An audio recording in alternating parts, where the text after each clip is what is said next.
It's 2 a.m. Your laptop is still open. You're on your third coffee or energy drink for the night. You've been at this since 6 in the morning. And if someone asked you, what have you actually produced today? The honest answer would take you a moment. Not because you were not trying, but because you've been running on empty for so long that the engine just kept on turning. Not turning up productivity, but turning over, making noise, producing nothing. And here's the part that will make this more than just a tired story. You will do the same thing tomorrow. And it stems from the fact that you believe that stopping is losing ground. And that belief is literally the most expensive thing you own. People within the productivity space will never tell you this directly. The reason that you are behind is not because you're not working hard enough. It is because you are working with the wrong model. And I bet that model that told you to push through, sleep when the work is done, that rest is only a reward and not a requirement, is the exact model that is not working for you. It was built for a machine. And guess what? You are not a machine. The sooner you understand what that actually means, is the sooner everything changes for you. Stay with me because what I'm about to show you is not about working less. It is about performing better. And the difference between those two things is the entire video. Let me tell you about a lie that I believed for a long time. And the reason I'm telling this is because I feel like this is something that you can recognize yourself. The lie was pushing through is the same as being strong. If you are tired, that is just weakness talking. The men who are winning are the ones who feel what you feel and keep going. And the thought that keeps cycling, the one that you never say out loud, is that you cannot afford to stop. Other people can rest. You can't. You are behind. I remember sitting at my desk just like this one afternoon, and I had been at it since the morning. And I had to think to myself, did I actually produce anything? And it was a real eye-opener because it wasn't because I wasn't trying. Mind you, I was there, I was putting in work, but it was because I was running on empty for so long that the engine just kept turning over. I was running on fumes. I was producing nothing. And here's what I did not understand just yet in that moment. It wasn't just my body. My mind was foggy. My output was hollow. And emotionally, I was so disconnected from what I was actually feeling that trying to create, trying to build, was coming from a place that had nothing left to give. And that was the moment I understood my emotional state and my performance were not two separate things. They work symbiotically. And if you ever felt that, you're just sitting at your desk, going through the motions, not understanding what's wrong, then this is what it was. You were not being undisciplined. You were just running the wrong model. Here is where this started. From the time that you were young, school, work, society, the message was consistent. Machines are the ultimate symbol of productivity. The car, the computer, the bulldozer, the machine that runs efficiently with no complaints gets the job done right away. And somewhere along the way, that same continuous, efficient, no complaint type of model got applied to you and it got called work ethic. Think about how school works for you. Go back. Same structure, same bell, same routine. Sit down, perform, produce. No consideration for whether you had actually slept, whether you were processing something, whether your nervous system was actually in the state where you could learn. No, no, no. Just perform. Hell, even corporate culture did the same type of BS, where back-to-back meetings, always on availability, measure your value by output volume. You may get to rest on the weekend.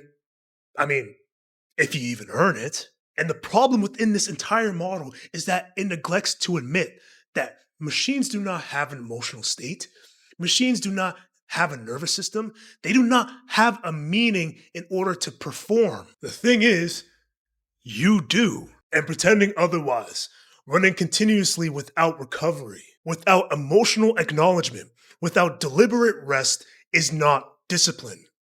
It is the most expensive mistake that you will ever make. And before somebody says, oh, the most successful people, they outwork everyone. Do they? Or do they manage their energy better than everyone else? There's a difference. Because confusing those two is the reason why you end up at your desk at 2 a.m. producing nothing and calling it dedication. So let me ask you something, right? When was the last time you genuinely rested? Not scrolled, not watched something, not do the lower intensity version of the same work. I mean, genuinely rested. And let me show you what running the machine model is actually doing to you across these three areas. Let's start off with your mind. When you're supposed to block off time so you can focus and dive into your deep work, you end up multitasking, essentially sending messages, sending emails, making sure that everything's up to date rather than what your work actually entails. And you wonder why nothing of note actually got done. It's because your mind was never given the conditions in order to perform. With your body, you're running off of 4 to 5 hours of sleep. You're fueling yourself off of caffeine and energy drinks, and you're wondering why your body's crashing by the point it's 2 p.m. You're not treating your body as a high performance instrument. Instead, you're treating it as a vehicle that should be running no matter what you put into it. It doesn't work like that. And this one really gets neglected by a lot of men, and it is your heart. Your emotional state does not get acknowledged. You are carrying something that has been eating away at you. You had a purpose, but you lost that connection to it, and you're trying to produce meaningful work from that place. And you're wondering why the output feels hollow, even though the hours were put into it. Think about how a machine handles wear.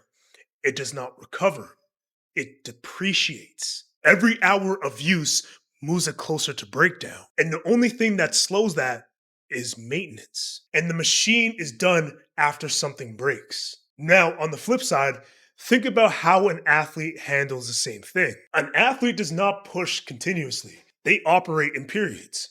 Intense effort, deliberate recovery. Intense effort, deliberate recovery. Not because they're weak. No, don't get it twisted like that. It's because they understand that the recovery is what's going to make the next performance possible. And here's what you probably have backwards right now. You think that rest is what you have when you have nothing productive to do. An athlete knows that rest is actually productive. That is where the adaptation happens. It is where the strength is built, not the interruption of performance. It, in turn, is part of what creates it. Now, to further understand and really illustrate this, come join me on the Myra board. So, I won't take too much time because I want to show you guys exactly what the difference is and really express this. Because continuous output for a machine is really periodized effort for an athlete. No recovery for a machine equals really deliberate recovery for an athlete. Depreciation over time for a machine is really adaptation for an athlete. And when the machine breaks down, it really results in peak performance for the athlete. Now, I want you to take a look at the bottom of each of these columns. So breakdown versus peak performance and how each of these end. Now, mind you, these are the same hours, by the way, the same effort, it's just a different model and a completely different result. Now, the question is not how hard you are working. The question is which column are you operating from? That determines how you end up. Now, if you still don't get it, let me give you an image of what I mean. A Formula One car, the most optimized machine in the world, engineered for pure performance. And during a race, even that machine has to come into the pit stop. Not because it's broken down or anything, but the rest period or the pit stop is part of the race strategy.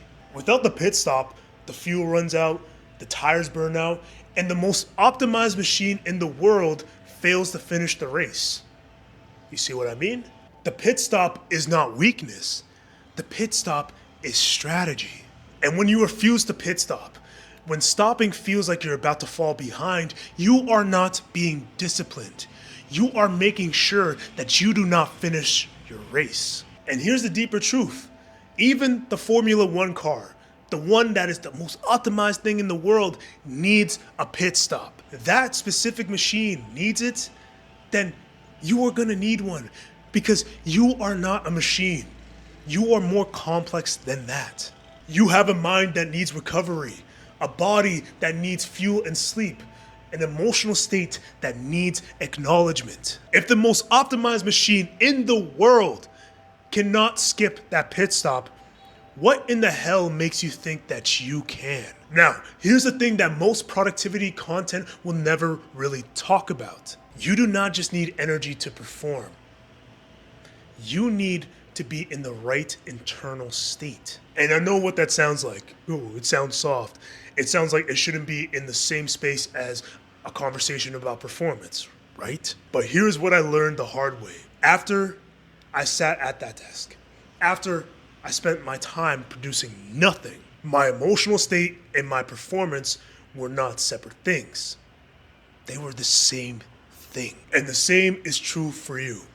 When you have something you've been carrying for so long, something that you have not acknowledged, something that you have not taken the time to reflect on because you haven't had the space for it, your output reflects that. Not because you are not trying, but you cannot produce anything that is real from a state that is not real. Machines do not have the same problem because they do not have to feel aligned in order to produce their output. And ignoring otherwise, just pretending that your internal state does not matter and just trying to push through, that is not strength. It is the machine model applied to the one part of you that was never designed for you to handle.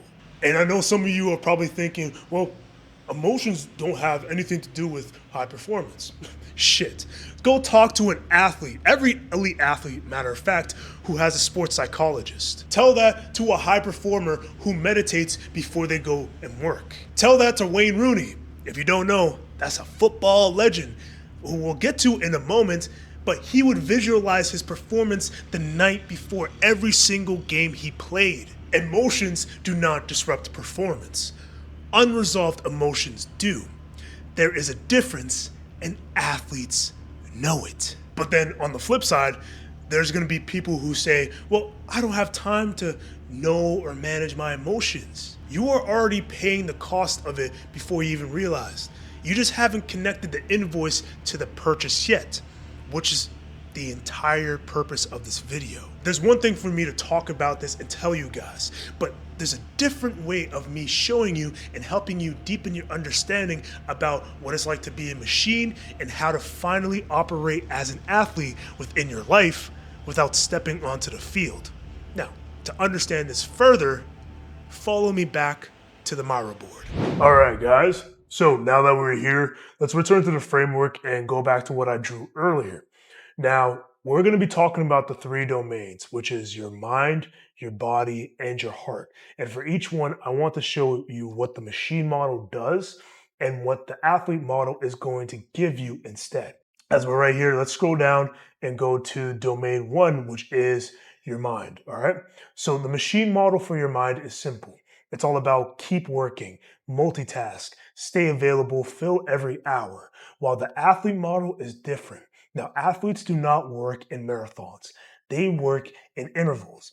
And your brain, your actual biological brain, can sustain genuine high focus work for about 90 minutes. Now, after that, you're not really doing any work. You're just simulating that work. And that simulation, it's going to have you use the same amount of energy, but the output is going to be far less than when you take that break. Now, for example, like I say, the 90 minutes, it's all in a sense of interval training. Think about how athletes, they have a certain period of the game and then they eventually have to take their breaks so they can come back. Think about in football, like actual like football with the ball kicking the kicking the foot, like the World Cup. They play in 45 sections, 45-minute sections. First half, break, then second half. And then in between there's hydration breaks. Now, the deliberate detachment, as I'll fix this up, is the 15-minute brain dump, or you just completely take yourself away from the work. And it's not about scrolling or doing low-level work. It's about genuinely taking yourself away from what you're doing so that way your brain can get that reset and come back even stronger. Now, this is very important. The single task, full depth. Your brain cannot do a whole bunch of things at once and perform at a high level. There's such a finite amount of energy that you do have that if you just direct it simply to one task, one thing, and put your all into it, it's going to grant you more than trying to bounce over here and focus on this message and do all these extra things. It's not going to work. It's like me trying to film this video, but also replying to messages and also trying to research at the same time. It's just not going to work. And then the last one is the mental clarity. So setting up your environment before your session, taking your phone out of the room, having one tab, one task, so that way the setup for the 90 minutes so you can put your all into it is very feasible and it doesn't feel like you're trying to force anything, all right? So that's just with your mind. Now, that's the one domain. Moving on to the next one, which is going to be your body, okay? The machine for your body treats fuel as optional and sleep as in a reward. That's not even, that's not real. Okay, the athlete model treats both as non-negotiables because in reality they are. Not because athletes are soft, duh. It's because they understand that peak performance requires peak recovery. And your peak recovery starts with what you put in and when you know how to shut down. Okay, so looking at this, right? Whole foods and hydration. Oh my goodness. Please understand, you cannot fuel your body with McDonald's and Burger King and Monster energy drinks and think you're gonna be on point, you know? You have to fuel yourself with the right foods, which is whole foods, because it directly affects your cognitive and your emotional output, not just your physical energy. You gotta understand that. Next, especially, this is important, sleep. I don't care what anybody says. Sleep is the greatest pre-workout you'll ever have. Kid you, bar none. Sleep, it is such a necessary tool because our bodies need that time. What happens in your body during sleep that cannot happen in any other way is that your body is regenerating itself. It's getting all the toxins out of your brain because that cognitive ability, when your body and your mind is connected, it only has such finite energy. And sleep is that regeneration period. Now, when you treat it as optional, it's like you're treating your performance as optional. And your body cannot operate like that. It is the vehicle, and you need to refuel it correctly. So, the next one is downregulate deliberately. So, what that is just taking deep, slow breaths to lower your cortisol. You know, dimming the lighting, taking a warm shower, doing low stimulus activities like reading and journaling. Now, why these work is, in a sense, it's telling your body, okay, now it's time to relax. It's time for us to slow down and not be in such a high output type of mode. Now, this is just as important as when you're trying to perform because what this next part is training your body to rest. Now, you do not wait until you are exhausted. This is essentially little cues for your body to understand that, look, it's time to wind down. Your nervous system is finally getting a chance to turn off, essentially, or just down regulate. And instead of waiting for your body to feel tired, you are training it just like an athlete. Athletes train the sleep the same way that they train the performance. Now, understanding that part about your body, this one is just as important and unfortunately it gets neglected, which is the heart because nobody really talks about this one and that's the one that's costing you the most. Now, the machine model for your heart is simple. There is no heart. Like machines do not have one. So when you ignore whatever is happening internally, it's like you just push through, you just produce. Oh, it doesn't matter, whatever, I'll get through it. But here's what that actually produces in you. Your output is going to feel hollow, rightfully so. Even though the hours are there, even when the work is technically correct, something is missing. And what that something that's missing essentially is you, your soul, your heart, right? Because you were not there. You are just managing your emotional state by ignoring it. And you cannot create something real from that place. You have to bring it from where it's true, which is from you and your heart.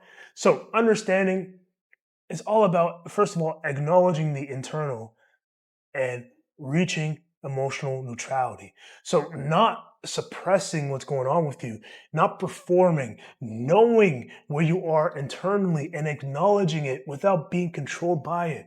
And that's the difference between awareness and avoidance. Now, to counteract that and how to really utilize this is 10 minutes of meditation and stillness. It's not for spiritual reasons, as some people would put it, but it's neurological. It's what happens when your nervous system, right? It's during deliberate stillness. That is the most direct tool for your emotional regulation because it's you against yourself and understanding what is happening. And with that, it helps you align your purpose. When your performance, right, it is tied to your purpose and your drive is disconnected, it doesn't matter how much you put into it. You have to learn how to reconnect them so that way you can get the best out of what you're seeking. And another thing is visualization. So it's essentially creating that memory before the event even happens. It's priming your brain and priming your nervous system. Now you can sit here and not believe and be like, man, what are we talking about? Like you just a bunch of mumbo jumbo. But even some of your favorite athletes, even some of the best athletes in the world have done it before. And for example, I have one right here, which is underneath. So this guy, Wayne Rooney, if you don't know, OG when it comes to the football, right? He's a Manchester United, England legend. And what he did was continuously visualize his performance, which led to him being one of the greatest strikers ever. So this is a quote from him. So he would say, I asked the kit man what color we're wearing. If it's red top, white shorts, white socks, or black socks. Then I lie in bed the night before the game and visualize myself scoring goals or doing well. You're trying to put yourself in that moment and trying to prepare yourself to have a memory before the game. I don't know if you call it visualizing or dreaming, but I've always done it my whole life. Now, he is asking what the color of the kit is, not for any other reason than to make the visualization more accurate. That is not soft. That is one of the greatest footballers who have ever lived, treating his internal preparation with the same precision he gave his physical preparation. As I zoom out, right, and I want to show you all three of these at once, your mind, your body, and your heart, okay? The three places where the machine model is costing you, and three places where the athlete model gives you something back. And that is gonna bring us to the identity law for this video, okay? So identity law number 6 within this series, which is machines depreciate, athletes periodize. The man who cannot tell the difference will keep pushing past the point of recovery and call the breakdown a discipline problem. It was never discipline. It was the wrong metaphor. Now, write that down. Not because I told you to, but because the next time you are sitting at your desk at 2 a.m. and you're producing nothing and you tell yourself you need to be more disciplined, that is going to be the law that is looking back at you. Now, it's one thing for me to tell you all these things and show you the framework and show you the law, but it's about doing this next step that is going to help you implement the athlete model into your life. The next step is 3 questions, 1 per domain. And I need you to answer this honestly, not to me, to yourself. For your mind, when was the last time you worked in a single focus block without interruption? For your body, when was the last time you treated your sleep as non negotiable? For your heart, when was the last time you actually checked in with what's going on inside of you before trying to produce something? Whichever one of those 3, whichever one took you the longest to answer, is the one that you start today. Not tomorrow, not Monday. Talking about today. The first change is the smallest one. Pick one domain, and I mean only one, and apply that athlete model for the next 7 days. And don't make this mistake. Don't put all 3 at once. That is the machine model trying to activate behavioral change. One domain, 7 days straight, and notice what changes within your output. The 90-minute block is the easiest entry point. Now think about it. You block it out on your calendar. You make sure that your phone is out of your room and you just focus on the one task. Have your timer set. And then afterwards, once you have that one genuine work session, you are going to see the difference between what it's like to be scatterbrained and focus on everything outside of you versus focus on the one thing and how much you can actually produce. And I know some of you will say that, oh, I do not have time for the 90-minute block. I have back-to-back obligations. It's almost impossible. And I hear that. But I want to ask you this. How much of what you produced within this past week actually required your best thinking? Because most of the time, you are not too busy for deep work. You replace that deep work with shallow work without you even noticing.